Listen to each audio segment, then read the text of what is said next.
This YCN segment is brought to you by New London Hospital, an affiliate of Dartmouth Hitchcock.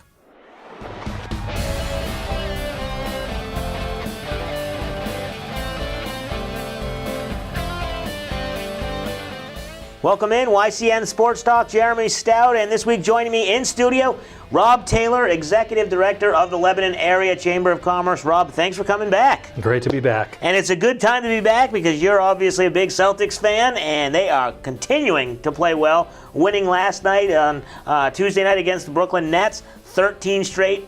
I mean, this is pretty unbelievable, losing the first two of the season, and now 13 straight. Yeah, they said it's the third best winning streak that they've had all time. I believe the magic number for them would be 19 if they could get to that.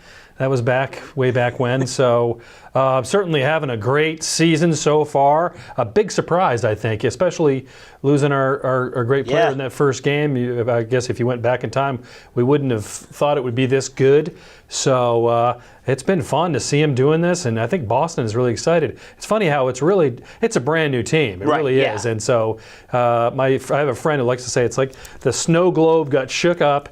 Everything's kind of settling in nicely now, and certainly we're putting together a pretty good early start to the season. Yeah, well, at the beginning of the season, they only had 4 guys on the roster who were there last year, and then obviously they were expecting Hayward to have a bigger role, no question about that. They weren't sure about Tatum and what Brown were going to contribute, but clearly, like you said, after that shakeup, the first 2 games, they kind of got over the shock. They lost to Cleveland and then at home to Milwaukee, and then the shock has kind of gone away, and they're doing it with guys who, you know, you got Marcus Smart, great defender. He still can't shoot. I still got a little problem with that, but he was 1 for 8 last night, but he's a good defender. So it'll be interesting to see what he does on Thursday against the Warriors.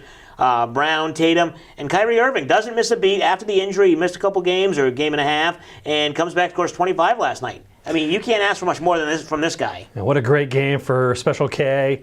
Did you see him last night with his special headgear on? Yeah. He looked like C-3PO, or I think they were calling him the Phantom of the Garden.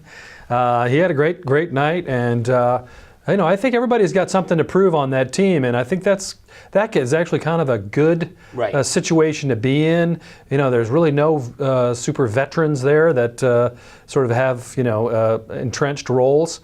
So this could all kind of conspire to be a heck of a year. We'll see. And we talk about Kyrie Irving, and some people said he's not a top 5 or top 10 guy. He's kind of a ball hog. He shoots too much, his attitude, but he is completely bought in. And give credit to Brad Stevens, because he's turned Kyrie Irving into one of the worst defenders, into maybe one of the best defenders in the league, into an unselfish player. I mean, he's still going to shoot the ball. He got 20 shots last night. He's still going to get his points, but he's making the young guys, he's helping the young guys out. He's making Horford look better. I mean, really, this season, they got the big test on Thursday night against the Golden State Warriors. But other than that, I mean, you couldn't, like you said, couldn't have asked for a better start to this season. Absolutely. And Golden State Thursday night, that's going to be a real test for them. I mean, that's the elite level of the sport, and that's really sort of who they want to compare themselves to. So it'll be interesting to see how they shape up against Golden State, and whether or not Golden State brings it, as they are known to do, although they've had a few stumbles this year themselves. So, yeah, we'll see. This is going to be a great game. Like I said, I really have this feeling like it's almost a Patriot-esque kind of feeling with them. This team is brand new.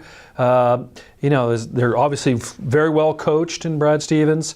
And it's kind of an exciting time to be a Celtics fan. And it really takes the pressure off this team, because they had high expectations. I mean, they were right there with the Cavs as number 1 seed going into this season with Hayward. And then, of course, when he went down, we talked about it, how long he was going to be out, and if he was going to come back at the end of the season. But he's really... They really have no pressure. And it seems like they're playing with no pressure. They're playing with nothing to lose. But although they do have a lot of pressure, because they've got a lot of young guys, they still have Irving and Horford. So they have not pressure, but it seems like it's a fairy tale season almost, like, and you wonder how long can that last. What are your expectations going forward? We're only 15 games through the season. Can they keep this up? They're not going to win 70 games, are they? I don't think so. But it really is. It's we'll see how they do. I think they're definitely going to come back to earth. Right. Reality will set in a little bit, and they'll probably have a couple of losing streaks here and there. But I'm really excited. I think it's a great time, as Yeah. I said earlier. It's been a great season so far. Thursday night, they play the Warriors at home. Probably definitely their biggest test of the season. They haven't had a ton of them, but it'll be a good barometer to see where they stand so far in this season going up against the champions of the NBA. We'll take a break. When we come back, we'll get into some Patriots talk. Obviously a big win for them on Sunday night, and then they have another big game. They're staying out in Colorado. So we'll talk about that when we come back. You're watching YCN Sports Talk.